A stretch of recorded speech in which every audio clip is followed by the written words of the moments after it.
자, 다 찾으신 줄 알고 못 찾으신 분은 화면 앞에 보시고 오늘 말씀 짧으니까 다 같이 함께 읽도록 하겠습니다. 시작. 도둑질하지 말라. 아멘. 아멘.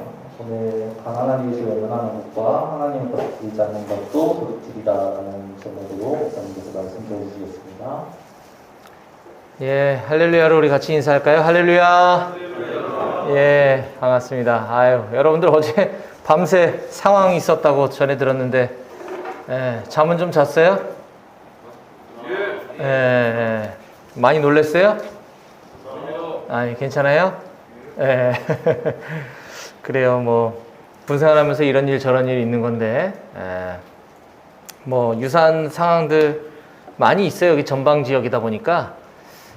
그런 경우 종종 있는데, 또 마침 또 여러분들 즉각조치 병력이다 보니까, 하필 또 주일 전야에 또 그런 일이 생겨가지고, 많이 고생한 것 같은데, 비도 이렇게 많이 오는데, 그럼에도 불구하고 이렇게 예배당에 하나님 예배하러 나온 여러분들 한 사람 한 사람이 정말 너무너무 귀하고 소중하고 또 감사합니다.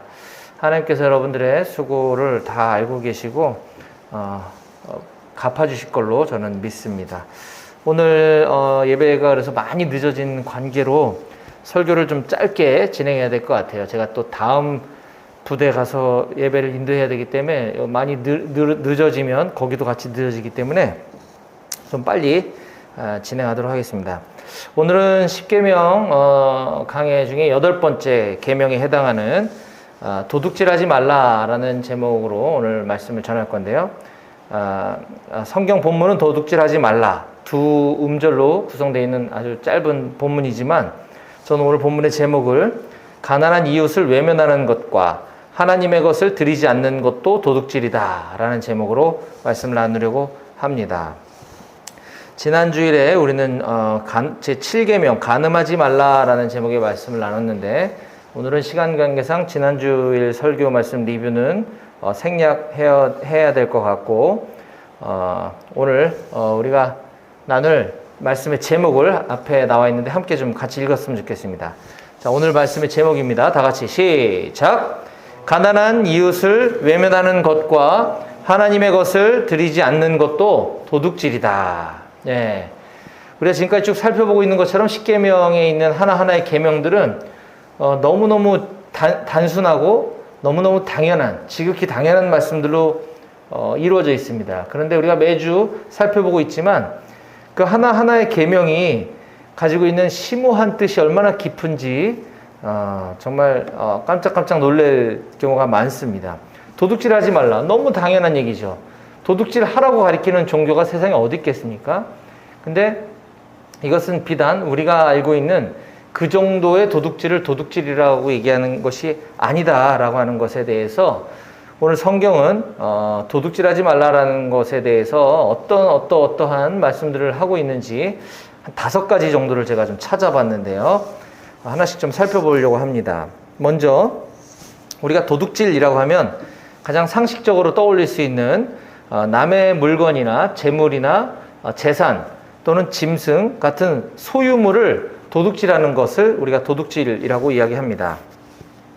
출애굽기 22장 7절에 사람이 돈이나 물품을 이웃에게 맡겨 지키게 하였다가 그 이웃집에서 도둑을 맞았는데 그 도둑이 잡히면 갑절을 배상할 것이요 라는 말씀이 있습니다. 성경은 이 도둑질에 대한 처벌 규정을 갑절로 배상하라 라고 규정하고 있습니다. 2배로 갚으란 얘기죠. 근데 이 타인의 재물이나 재산을 훔친 것에 대한 이 배상법, 2배로 갚아라 라고 하는 것에 대한 이 상위법 밑에도 보면 세부 시행령이 또 여러 가지 나뉘어져 있는 걸 보게 됩니다. 오늘날 우리 대한민국 정부에서 이 시행령 가지고 시끄러운데 재미있는 건 성경에도 이 갑절로 갚으라는 배상법 하위에 또 세부적인 시행령들이 있다라는 것이에요. 자, 출애굽기 22장 1절에 보면 사람이 소나 양을 도둑질하여 잡거나 팔면 자, 소나 양에 대한 얘기가 나옵니다.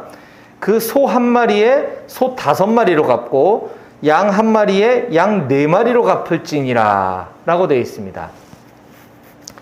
또 4절에 보면 22장 4절에 보면 도둑질한 것이 살아 그의 손에 있으면 소나 나귀나 양을 막론하고 갑절을 배상할지니라. 자, 이 두 구절을 통해서 우리 알 수 있는 것은 그게 소가 됐든 나귀가 됐든 양이 됐든 간에 훔친 그 짐승이 그 가축이 살아있으면 그러니까 그대로 보존되어 있다면 아까 얘기한 것처럼 2배로 갚으라, 갑절로 갚으라고 얘기하는데 그 앞에 1절에 보면 읽었던 1절을 보면 그 소나 양을 도둑질하여 잡거나 즉 도살했다는 거예요. 죽은 거죠.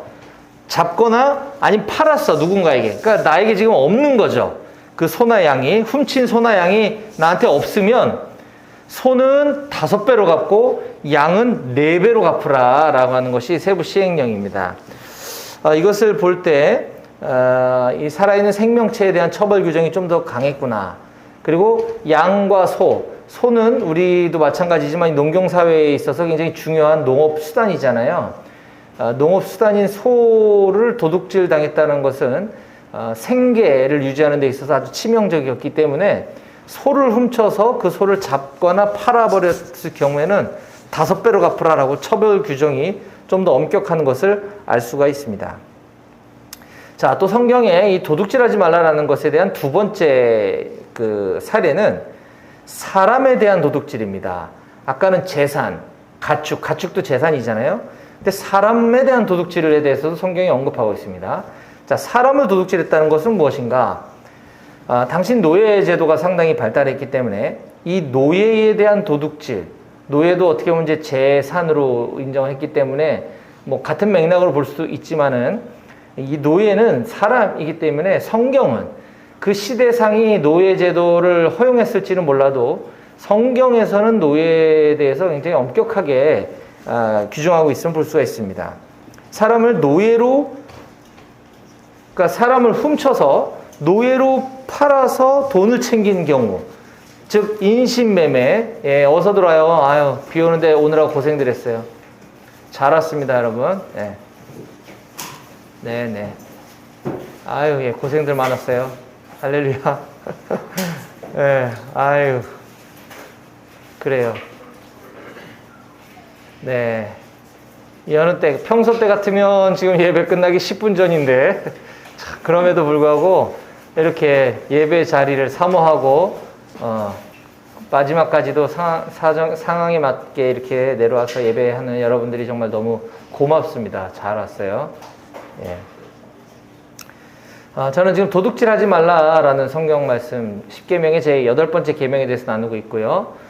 성경이 말하는 도둑질하지 말라라는 것은 무엇을 도둑질하지 말라는 것인가에 대해서 한 5가지 정도의 사례들이 있음을 제가 이제 발견하고 지금 하나씩 나누고 있는 중입니다. 첫 번째 도둑질하지 말라는 사람의 재산에 대한 도둑질, 거기에는 가축도 포함되어 있었죠. 그래서 남의 재산을 훔쳤을 경우에는 갑절로 2배로 갚으라라고 하는 것이 성경의 처벌 규정이고, 그리고 다 똑같이 무조건 2배로 갚는 것이 아니라 그것이 내가 훔친 가축이, 남의 재산 가축이 그대로 보존되어 있을 때는 갑절로 갚지만 이걸 잡아서 뭐 제사를 드렸건 아니면 잡아서 먹었건 어쨌든 그 훔친 가축을 죽였을 경우에, 그러니까 갑절로 갚을 수 없는 상황이 발생했을 경우에는 소인 경우에는 5배로 갚고 양은 4배로 갚아라, 뭐 이런 세부적인 시행령이 성경에 아주 자세히 기록되어 있다라는 첫 번째 말씀을 나눴고요. 두 번째는 사람에 대한 도둑질, 사람을 도둑질하지 말라라는 것입니다. 이것은 사람을 훔쳐서 노예로 파는 행위, 즉 인신매매에 해당되겠죠. 자, 이것에 대해 성경은 어떻게 얘기하고 있는지 보면 출애굽기 21장 16절에 사람을 납치한 자가 그 사람을 팔았든지 자기 수하에 두었든지 그를 반드시 죽일지니라. 여기서 사람을 납치한 자라고 할 때 이 납치하다라고 하는 단어가 오늘 출애굽기에서 우리가 읽었던 도둑질하지 말라, 이 도둑질과 같은 단어를 사용하고 있습니다. 히브리어로 가나브라고 하는 단어인데 이 가나브는 사람을 납치하는 것도 동일하게 도둑질로 규정하고 있다는 것이죠. 또 신명기 24장 7절에 보면 사람이 자기 형제 곧 이스라엘 자손 중 한 사람을 유인하여 종으로 삼거나 판 것이 발견되면 그 유인한 자를 죽일지니 이같이 하여 너희 중에 악을 제할지니라 라고 말씀하고 있습니다. 여기서 마찬가지 사람을 유인하다, 이 유인하는 것, 이것도 마찬가지 가나브라고 하는 동일한 히브리어 단어를 사용함으로써 이것도 도둑질임을 우리가 명확히 알 수 있습니다.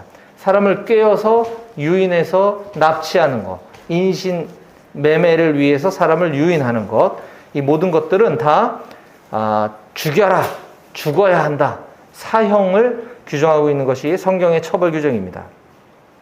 사람을 도둑질한 것에 대한 대가는 죽음이다, 사형이다라는 것이죠.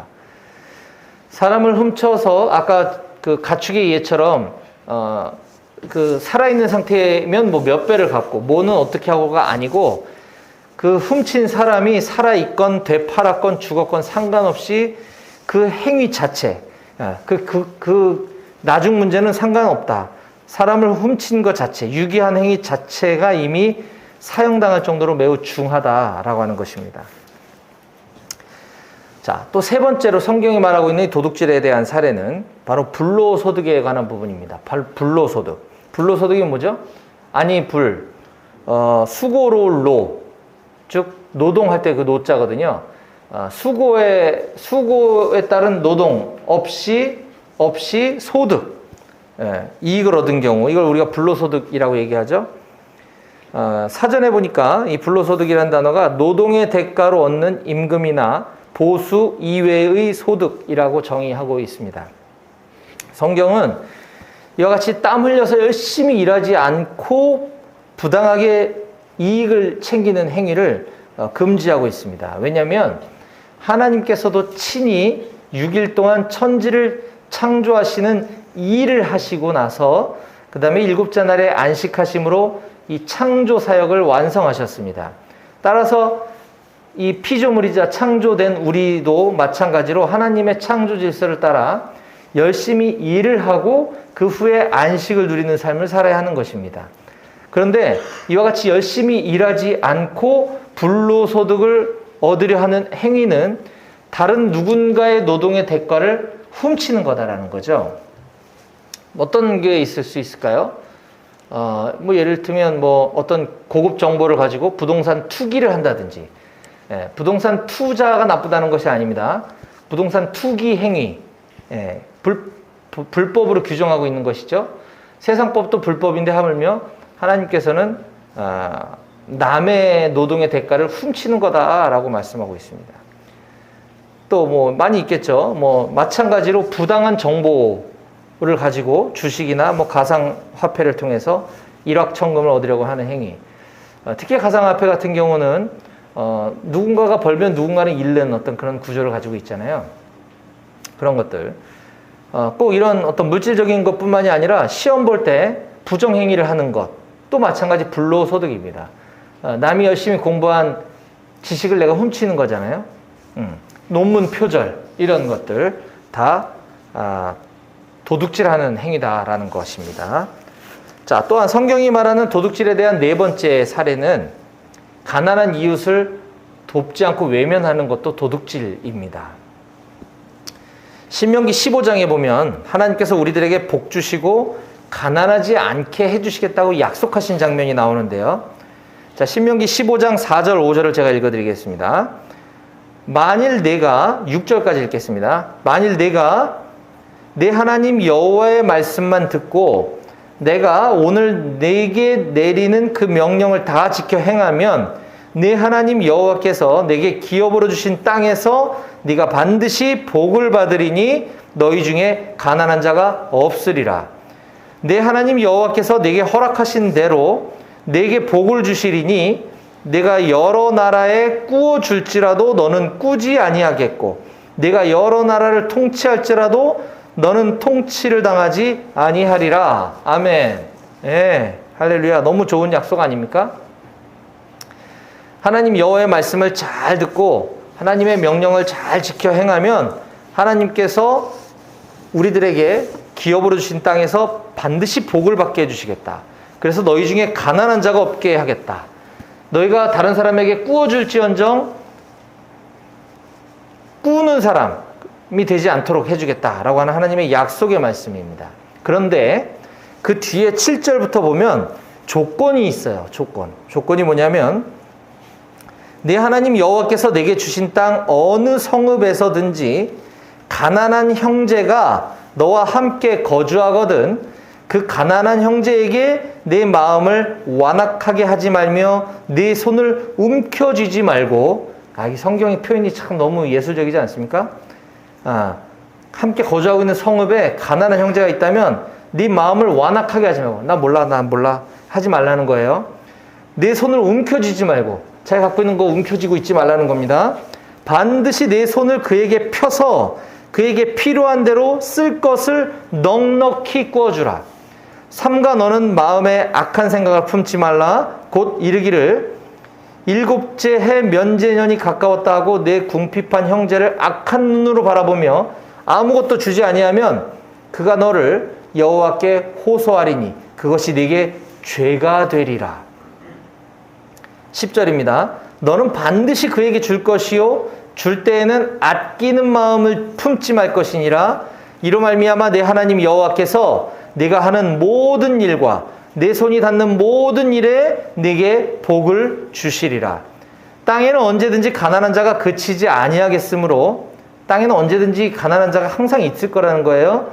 내가 내게 명령하여 이르노니 너는 반드시 네 땅 안에 내 형제 중 곤란한 자와 궁핍한 자에게 네 손을 펼지니라. 아멘. 굉장히 길게 얘기하고 있죠, 성경이. 궁핍한 형제를 보거든, 가난한 이웃을 보거든 마음을 완악하게 하지 말고 손을 움켜쥐지 말고 펴서 넉넉하게 도와주라 라는 것입니다. 그로 말미암아 하나님께서는 네가 하는 모든 일과 내 손이 닿는 모든 일에 너에게 복을 줄 거야. 즉 우리는 이와 같이 우리 주변 이웃들을 돌아보아야 합니다. 지금은 여러분들 주변에 있는 전우들 중에 가정 형편이 어렵고 힘든, 물질적으로 경제적으로 어려운 형제들 반드시 있을 줄로 알아요. 왜냐하면 성경에도 땅에는 언제든지 가난한 자가 그치지 아니할 거다라고 우리들에게 예언해 주고 있습니다. 그래서 우리는 어딜 가나 어려운 이웃들을 보게 되는데 그럴 때 외면하지 말고 도와주는 여러분들이 다 되었으면 좋겠습니다. 하나님께서 우리에게 재물을 주신 것은 우리의 배를 부르게 하기 위해서 주신 것이 아니라 나누라고 주신 것입니다. 제 얘기를 잠깐만 하면 시간이 될지 모르겠는데 제가 군 생활을 과거에 7년을 했다고 가끔씩 얘기했죠. 제가 97년 군발인데 헷갈리네. 97년부터 제가 2004년까지 군 생활을 하고 제대하고 처음에 이제 사회 진출해서 세일즈로 조금 이름을 날렸습니다. 나름 세일즈를 굉장히 잘해서 외국계 생명보험회사, 우리나라 모든 보험회사 중에는 4위, 외국계 보험회사 중에는 국내 1위를 하고 있는 모 생명보험에서 전국 랭킹에 들 정도로 굉장히 세일즈왕이었어요, 목사님이.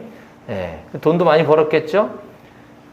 근데 그때 제가 처음에는 돈을 많이 벌어서 교회도 많이 짓고 선교사님들도 많이 돕겠다라고 마음을 먹었으나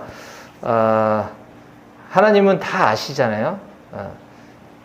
조금 힘들고 세일즈가 조금 안 될 때는 뭐 언제 그랬냐는 듯이 고사하고 이렇게 예배당에 와서 앉아있는 이 시간에도 큰일 났다, 어떡하지? 누구한테 가서 계약하지? 누구하고 지금 약속 잡았는데 어떻게 설계를 해가지고 이분한테 큰 계약을 받아내지? 온통 머릿속에는 예배 시간에도 그런 생각뿐이었어요. 그러니까 돈을 많이 벌어서 돕겠다는 것은 어떻게 보면 하나님께 딜을 한 거나 마찬가지죠. 하나님, 저 돈 많이 주시면 저 이렇게 할게요. 선심 쓰듯이. 잘못된 동기잖아요. 하나님께서는 저를 너무나 사랑하셨는지 그 뒤로 완전히 쫄딱망하게 하셨습니다. 그게 뭐 교만했기 때문에 뭐 벌 주셨다라기보다는 그 이후에 온 힘든 과정들을 통해서 제가 하나님을 간절히 찾고 그때 하나님을 진짜 만나게 됐어요. 교회는 어려서부터 다녔지만 조금 먹고 살만하고 좀 배부를 때는 그냥 하나님이 너무 추상적이었는데 정말 밑바닥까지 내려가고 완전 마음이 가난해지고 나니까 그제서야 이제 하나님 외에는 의지할 곳이 아무것도 없음을 깨닫고 하나님을 간절히 찾았을 때 기도할 때나 성경을 읽을 때나 뭐 하나님의 마음을 너무 생생하게 실감나게 깨닫게 해주셨어요. 그래서 제가 하나님 진짜 살아계시구나. 그거를 제가 깨닫고 나서 그 다음부터 제 삶이 180도로 바뀌게 된 건데 어쨌든 그렇게 힘든 시간을 오래 지내는 동안 하나님이 살아계시다는 것을 확신하고 나니까 그 다음부터는 제 인생이 불안하거나 어떻게 먹고 살지라는 염려가 사라지게 되고 마음이 굉장히 평안하고 또 하나님께서 약속해 주신 말씀을 믿게 되니까 그전처럼 두렵거나 불안해지지 않더라고요. 그럼에도 불구하고 당장 먹고 살 거는 어려웠던 시절이 있었는데 저희 집이 이제 월세를 살고 노모 어머님까지 모시고 세 자녀 6식구가 정말 그 보증금 1,500에 월세 45만 원짜리 집에서 그것도 경기도인데 그런 집을 찾아냈어요. 그런데 살면서 정말 이 어려운 상황이 언제나 끝날려나 이렇게 하루하루 지내다가 심지어는 법원에서 유체동산 압류 통보까지 올 정도로 뭔 얘기냐면 법원에서 사람을 대동해갖고 집에 와서 각종 살림살이에다 빨간 딱지 붙인다 그러죠 우리. 그래서 이제 법원이 정한 날짜까지 채무를 변제하지 않으면 이제 다 다 들고 가는 거죠. 그럼 길바닥에 나앉는 거죠. 그 상황까지 갈 정도로 굉장히 어려웠던 시절이 있었는데 제가 지금도 섬기고 있는 그 일터 선교, 직장 선교 사역단체에서 그때는 뭐 지금처럼 이렇게 열심히 할 때도 아니었음에도 불구하고 공동체에서 이 사람 저 사람 또 공동체적으로 많은 재정적인 도움을 줬었어요. 그게 크고 작고를 떠나서 너무 감사했죠.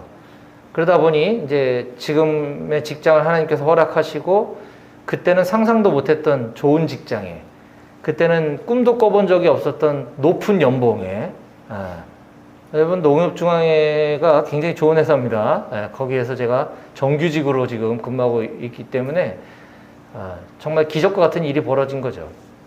지금 제가 그 공동체에서 대표로 리더로 섬기고 있기 때문에 저희 공동체의 어려운 지체들을 제가 외면할 수가 없는 거죠. 받은 은혜가 있기 때문에 부족하지만 그렇게 살려고 노력을 하고 있는 것이고 지금도 그와 같은 일들은 계속 일어나고 있습니다. 우리가 이제 코로나 이전에는 해외 단기 선교 갈 때, 해외 선교 갈 때 얼마나 돈이 많이 들어갑니까? 다 자비량으로 가는 건데 다 똑같은 월급쟁이들 다 비슷비슷한 고만고만한 지체들이 우리 형제 자매들이 어려운 지체들이 있음을 알게 되면 자기 경비 외에 그 사람 경비까지 더 내주고 같이 갈 수 있게 해달라는 일들이 많이 있어요. 제가 리더기 때문에 그걸 알거든요. 이름 없이. 또 우리가 사도행전을 공부하면서 사도행전 2장에 초대교회의 모습을 보면서 초대교회의 모습은 믿는 사람들이 다 함께 모여 있어 모든 물건을 서로 통용하고 재산과 소유를 팔아 각 사람의 필요에 따라 나눠주고 날마다 마음을 같이하며 성전에 모이기를 힘쓰고 집에서 떡을 떼며 기쁨과 순전한 마음으로 음식을 먹고 하나님을 찬미했다. 이런 말씀이 나오거든요.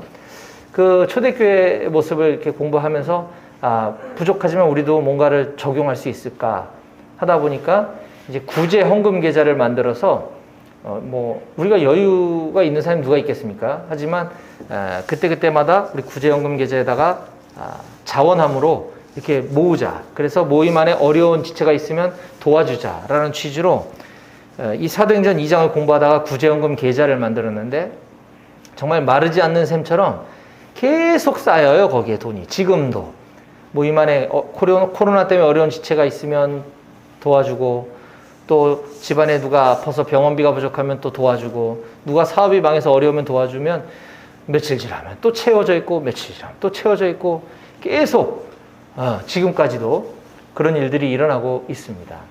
어려운 이웃을, 어려운 형제 자매를 외면하지 않는 모습. 심지어 우리가 돕기보다 우리가 그 중보기도 하고 있는 중국 선교사님이 18년 동안 중국에서 선교하다가 이제 18년 만에 추방당해서 갑자기 한국에 들어오게 된 일이 있었어요. 선교사가 무슨 돈이 있겠습니까?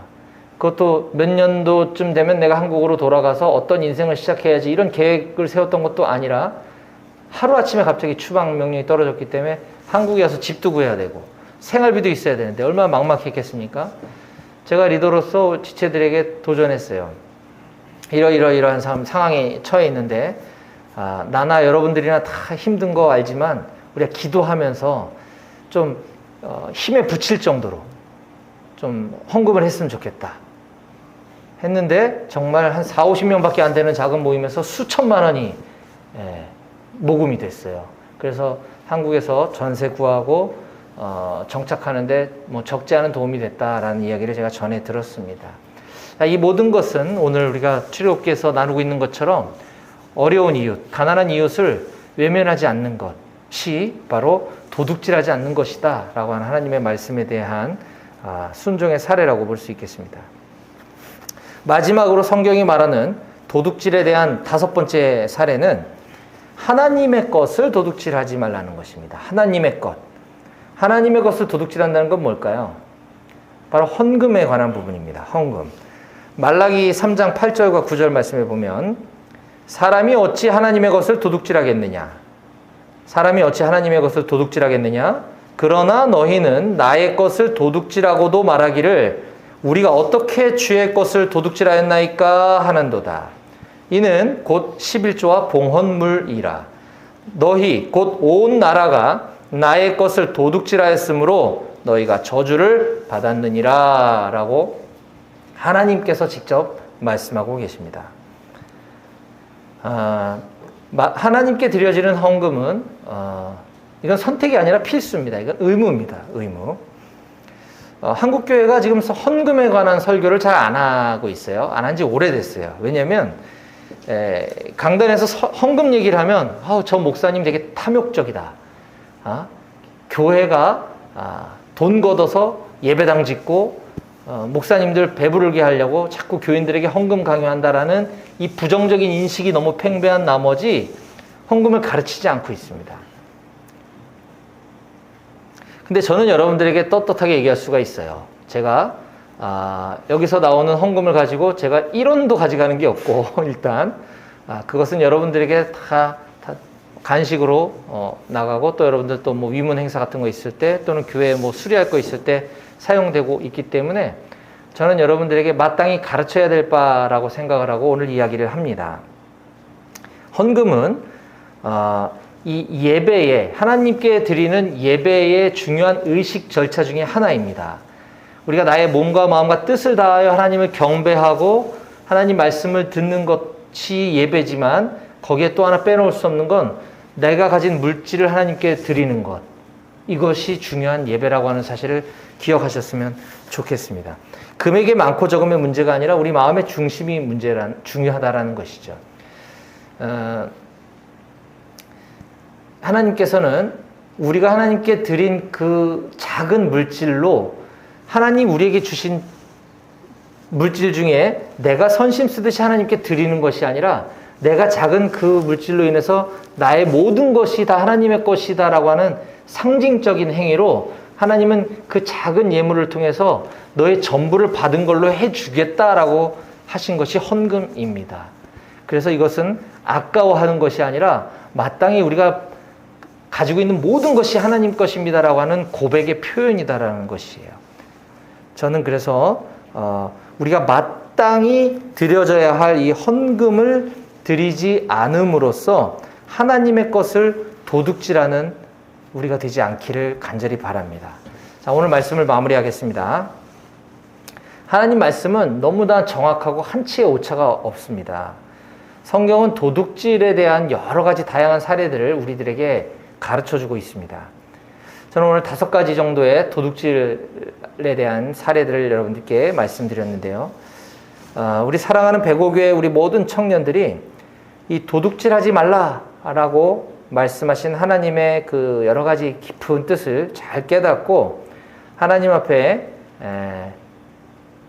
티끌만큼도 도둑질하지 않는 삶을 꼭 살아가시기를 주님의 이름으로 간절히 축원드립니다.